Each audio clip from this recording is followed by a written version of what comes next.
All right, thank you for joining us, Phil. Can you please get us started with opening remarks?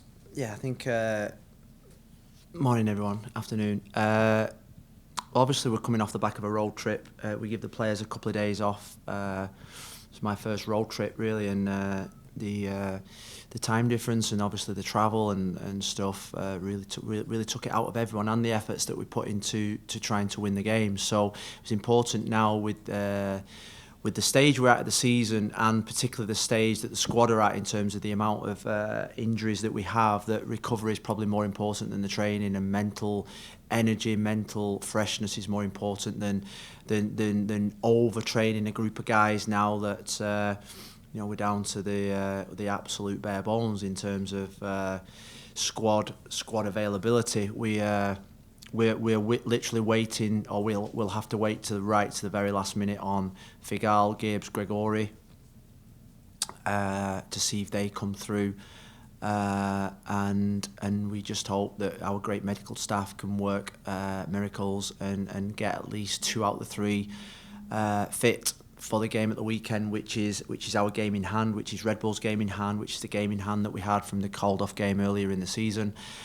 Which ultimately becomes one of our most important games, and what I'm looking for now is that we're at the stage of the season where we can go either way. We can win one game and we can go and kick on, or the mentality of the team can look the other way and think that the season's over, and the players that I select from now to the end of the season are those that are going to be on the journey with us, and not the ones that lack belief.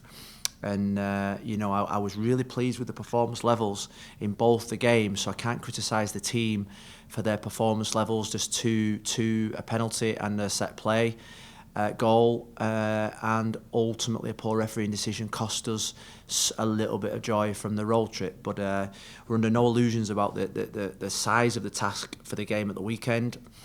And it's one that I'm excited about. It's one that I'm looking forward to, because ultimately, people say the hard. I think hard is what makes this sport great, and hard is what makes management so great for me. Is the bigger the challenge, the bigger the excitement that I have, and I hope my team feel the same way. We'll get started with questions. We'll start with Lauren, then Michelle. Thanks, Rafa. Hi, Phil. We are getting to the point of the season where we need everyone on the roster to step up when called upon. How is the coaching staff getting everyone locked in for the final push of the season? Well, I think that is a great question, because I think this is where you do earn your money, because ultimately it's easy just to go out there and put on a training session that you've probably put on for the last 6, 7, 8 months. Now what we've been working on is mental freshness. Is going out there and giving them real mental freshness, making sure we get the training right, making sure we get the environment right, making sure we don't drop any standards, making sure that the elite behaviour that we've been demanding all year doesn't fall below that, because we're at that stage of the season when your mind can start drift in terms of your own individual situation. Am I going to get a contract next year? Where's my future lie at this football club? And then drift in terms of looking forward to your holidays, which for me is totally foreign anyway. But it's subconsciously you can do that when you get to this stage of the season. So it's about mental toughness, it's about mental freshness, and it's about getting them mentally ready to go and fight for the next 7 games. We've got 7 games. We've got to win 5. And maybe draw 1 to get to where I believe we should be, or I believe we want to be. And we've got to make sure that we believe that we can do that, and we've got the talent to do that. We've been on runs. We've been on runs this season where we can easily achieve this. Now it's about belief that we can achieve the things that we want to achieve, and to do that we're going to have to sacrifice. To do that, we're going to have to do something that this football club's never done before, probably, and that's go on an incredible run. And that's the exciting challenge ahead for me as a manager. That's what I'm challenging my coaches, is to get that belief, to get that confidence, to make sure that we've got the right players on the bus. Next question, Michelle, then Franco. Thank you. About the injured guys who are day-to-day, I guess, you said you have to wait till the last minute. Yeah. I was doing the math earlier. If you have, like, Gregory and Victor were both practicing today. If those guys are ready to go, then I think you have 16 players. If they're not ready to go, then you don't have 16 players maybe. At what point Can you, or do you plan to petition the league to have an extra player, or is that off the table? Well, I've got to say, I think it's at the back of the table at this moment in time, because we're looking at Gregory, we're looking at Nico, we're looking at Kieran, we're looking at Victor. 4 players there, Gregory as well. We're hoping that 2 will take us closer to that 16 outfield players that we need. The hardship rule is there. We know that there's a rule there. We know it's going to be difficult for us to implement that hardship rule. We looked into it a couple of weeks ago, and there's big obstacles and barriers for Inter Miami to do that. So that is ultimately at the back of our minds. Ultimately, I think we have till maybe 5 o'clock to Friday. Or I think the roster's got to be in for 8 o'clock on Friday night. So we've got till 8 o'clock on Friday night to implement some kind of hardship rule. But ultimately, we want the senior players back fit. For us to go to New York without those 4 players, I think would be a tough ask for any squad. Can I ask a follow-up? Is there any chance of the condition of all 4 of those? Is there a chance 4 of those could play? I mean, is Nico definitely out? Is there a chance he could play? I mean, he's one of the critical center backs. I think. If you were saying percentage-wise, I think Gregory's probably got the best chance, and the other three are probably 70-30 against. So that's where we're at in terms of the other 3. Two of them being defenders, and one being an emergency defender that we've had to use this year in Victor Ulloa. So I think if you've obviously got the roster there, my roster there in front of you there, Michelle. You can see that we're going to have to scratch around. We're going to have to be really flexible in finding a centre back partnership. Next question, Franco, then Dairo. Hey, Phil. You played the Redbulls not too long ago. I know the moment was different for both teams than it will be on the weekend here. But what was the biggest thing you took away from what they presented and what they showed in terms of their style of play? I know you guys do your pregame preparation. Yeah. I'm sure they didn't surprise you. But what was the biggest thing you took away from that match that maybe can be adjusted or implemented into this weekend? Well, I think... Wow, that's a fine... I think the biggest thing was you talk about we went into that game on the back of 1 defeat in 13 maybe 1 defeat in 12, and they were coming off the back of a poor run, maybe 6 games without a victory, maybe they just lost away in Orlando, and they blew us away. They blew us away with their intensity, they blew us away with their physicality. And it was probably at the end of that run where we thought, well, this is 1 game too many. You know, we maybe, I said after the game, maybe should have freshened that team up. So physically, we've got to compete with the Redbulls, 100%. That's first and foremost. We have to compete to win the first, second, and third ball. We have to compete in terms of staying with runs. We have to compete in terms of keeping 11 players on the pitch. And I think that obviously cost us last time. Nico getting sending off left us a mountain to climb. So I think fundamentally when you play New York Redbulls, first and foremost you've got to be able to compete in the game. They've got a real good, young, hungry squad there of players that are really impressive. And we're approaching the game in the same way. You think to yourself, if either team wins this game, I think the team that wins will think we can make the playoffs.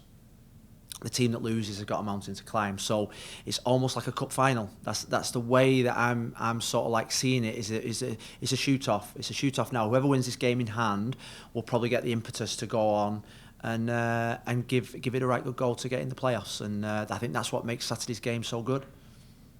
Next question, Dairo. Thank you, Rafa.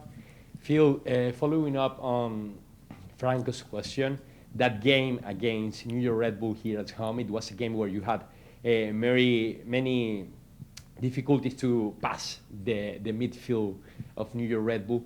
So I don't know what have you planned. I'm sure you cannot tell us what you have planned, but what have you think about doing with having more chances against New York Red Bulls, because against that game in home was almost a new Inter Miami in the offense part. So yeah, well, I think when you play against a team like New York Red Bulls, you've got to have great variety in your play, long, short, medium passes, first, second, third line. You can't just all play short because ultimately they press. So ultimately, the best way to beat a press is to play through it or to play over it. And I think that was nothing different than what we said before the last game. I think when you play New York Redbulls, that apart from probably team selection, their DNA is for everyone to see. Everyone knows that they're a pressing team, they're a high-tempo team, they're a physical team, they like to play direct. But they've also got really good players. So regardless of the year or the season, that's their DNA, that's what you see when you play Red Bulls. So we knew that before the last game. We just have to implement it better than what we did in the last game, where we were too slow, we took too many passes on the ball, we got a man sent off, we were sloppy in our defending. And we conceded really bad goals, and ultimately we were probably lucky not to concede more. I've watched the game 2 or 3 times, and we just weren't at the races at all. So there's going to be no surprises in the way that they play, because that's the way New York Red Bulls play. Whether they play 3 at the back or 4 at the back, they still have a nucleus of a real high aggression team. And it'll be no different on Saturday. They will come out the traps. They will want to maybe play even faster than what they did at home in our home game, because they're playing at their stadium in a game that will be billed as a winner-takes-all type fixture. So I think that gives us a great challenge. We'll go to Franco, then Michelle. Phil, you said you're going to treat this game as like a cup final. Obviously, given the situation, you guys are in need of points. I'm not saying you're going to go guns blazing from the first minute, but can we expect Inter Miami to, as the game goes on, maybe be a little bit more attack-minded? Obviously, you guys need the points to try to make up the ground. So as the game unfolds, if it's still 0-0, might we see Inter Miami be a little more aggressive, or take a little bit more aggressive posture? Against Atlanta, you guys had more numbers in the box than you've normally seen. Blaze was in there on a few occasions. Against Portland, you created more. So I think you've made some adjustments there, but can we see maybe even more given the situation that's at hand? Well, it's a game we have to win. And to win games of football, you've got to be brave, you've got to take risks. I think I said that in my opening press conference when I joined the club, is that to be successful, I think as a manager, I think as a football team, to be successful, you've got to take risks. And I'm a manager that does like to take risks to win games of football. I think our shape in the last 2 games has been really good in terms of our defending the transition, in terms of our makeup, in terms of getting people forward, in terms of trying to control games of football, yes. But ultimately we need to take more risks to have more players in the final third, to take more risks in terms of giving the platform for our best players, our front players, to have more freedom to go and express themselves. And I think the biggest thing about from now to the end of the season, if our front players perform, we will get in the playoffs. It's as simple as that. And I think I don't make no bones or no apologies for that. We need our front players to perform. We need them to be ruthless. We need them to score goals. We need them to create chances. We need them to think, well, do you know what? In this game against Red Bulls, we might only get 2 or 3 opportunities, and one of them might be a half opportunity. Against Portland on Sunday, we created more than probably what we'd done in most away games this season. We weren't ruthless enough. There was chances there to score 2-3 goals, and it was not ruthless enough for me. So I've left them in no uncertain terms. Is that for us to qualify for the playoffs, for us to be successful this season, for us to be a successful football club, we need to be more ruthless now, and almost stop messing around. Just put the ball in the back of the net by hook or crook. And that's the demands I've put on our front players. Last 2 questions, Michelle, and then we'll take Mike DePasquale on the call. Phil, you mentioned earlier just the, I guess, natural psychological mindset that some players might be in, that, it's over. Some of the fans may think that way too. How do you keep guys from, I guess I have 2 parts of the question. One is, do you feel that your whole locker room is on the train with you, that you guys are all in the same mindset, or do you feel there are some guys that still need to be won over to have the belief that you're talking about that you need? Do you think all the guys have the belief, or some, or most? I think the question I'm going to ask them tomorrow is that do they believe they can make the playoffs? I think that's the biggest question. And if not every single player believes it, I'll take the ones that do believe, because ultimately we're never going to win a game of football if you don't believe where you want to go, and that's That's where we're at this moment in time. I have no doubt that the quality and talent in my dressing room, in our dressing room, is good enough to make the playoffs. It's just that, do they believe it? And that's what we've been looking at the last 2 or 3 days. And the signs have been good, but I need bigger signs tomorrow, and I need an even bigger sign on Saturday, because ultimately, until you step out on that field, that's where the belief really is shown. And then for me is the belief then of being successful from now to the end of the season, putting aside personal agendas, contract situations, where you're at in your life, because ultimately you're not going to be successful. You're not going to earn a contract. You're not going to be at this football club next year. You're not going to get to where you want to get to in your career without the help of your teammates. And over the next 7 games, we'll find out a lot about the players that are in this dressing room, and about the players and managers and staff of this football club, about how ruthless and how relentless they will be, because ultimately that's what we need to have at this football club, a total relentlessness to be successful. And that means that every single day has to be a masterpiece. Every single day you have to be world class. Every single day you have to have an elite behaviour to succeed. And if you don't have that, we're at the stage of the season where we can do something about it. Last question, Mike DiPasquale. Thank you, Rafa. Phil, I want to follow up on that if I can. Do you believe we can make the playoffs, what you're going to say to the boys? When they saw you Sunday, how angry you were on the call that was made against you, that most people will say was a wrong call. Don't they understand the passion that you have, that you want to make this thing work and that bring out the best in the players that you have, that you still can make the playoffs? Yeah, I think you're right, Mike. I mean, I have no doubt in my mind. I haven't had a doubt in my mind whatsoever when we got beat by Nashville at home, and then obviously the 2 defeats on the road.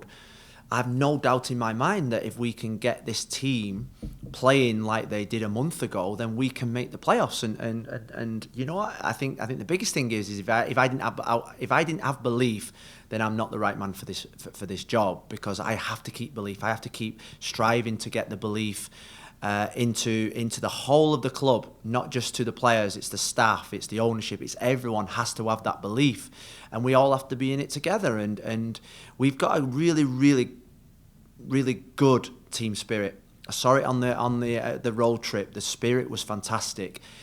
Belief and spirit should come together. But we've took some knocks the last 4 games. Them knocks and the defeats have knocked us and knocked the belief of certain, probably individuals more than others. We need to make sure that everyone is on the same bus together, driving in the same direction with the same belief. Because ultimately at this stage of the season, my experience as a player and as a manager is that this is the most important part of the season, where it's not about systems or tactics. It's not about the players that you pick. It's about the mentality of the squad, the mentality of going to Redbulls away from home on Saturday and by hook or crook getting a victory, or a hook and crook getting a result, and digging out results when you're on the road. And what I saw last week on the road trip, I saw a team that did everything possible to get a result for Inter Miami. And I was proud of their 2 performances in both games, and the anger and frustration that I had during the game when the ref didn't give the goal, and the anger and frustration afterwards when sometimes you've got to fight for your team, for your family. And I call these are my boys, these are my families. Is that you got to fight because they give everything, and we didn't get the rewards that we should have got at Portland, and that's why I questioned the standard of the referee and the standard of that decision. And I will do no different in the next game if it goes against us as well. So we've just got to make sure that we remain and we retain that fire in our bellies and that belief in our bellies that we can be successful. And I say to them all the time is that we're in this football club to be successful. The ownership wants success. They want success, and we have to deliver that success. That is the pressure of playing for Inter Miami. Playing for Inter Miami comes with expectation and pressure. But that's why we wanted to come to Florida, to Miami, because we wanted that kind of pressure. So don't buckle on it now. Don't be scared of it now. Embrace it. Enjoy it. And go to the Redbulls Arena and go to Columbus and go to Toronto and whoever we play in the last 7 games and attack it and be fearless. What he's meant to the team so far, I mean, he's a guy who's, doesn't get paid the most, doesn't get the most attention, but he does seem to get things done. Yeah, and he's a player that causes me the least amount of problems. because he never comes to see me. He just gets on with playing football. He never bangs my door down. Says good morning to me every day. He's always got a smile on his face. Always, he's always that team player. And if you look at when Brek Shea plays, you think about the opportunities we had at Portland. He probably had 2 really good opportunities. He's a goal-scoring threat for us. Saturday against Redbulls, I said to him this morning, he could be centre-back. He could be centre-back on Saturday. You never know. We haven't got McCoon. We might not have Figal. We might not have Gregory. He could be part of the back 3. And he just said, fine, no problem. There's no histrionics. There's no... He's just a throwback to that player that I maybe grew up with that just wanted to play football, that comes in every day, works his goddamn hardest, and then goes home and rests and recovers for the next day. And he's a real team player. He's a player that when you leave him out, his mood doesn't change from when you leave him out or when he plays. And his performance levels this season, I think I've been really pleased with, and he's someone that he knows, I think, a lot of. He's highly popular within the dressing room. Highly popular. Why? Because he's a team player. And every football club in the world needs people like Brek Shea in their football club. And, he's a joy to manage. He's a dream. He's a dream player to manage. And is that enough? That's great. Thank you. I'm glad I asked. Thank you. Thank you. Thank you.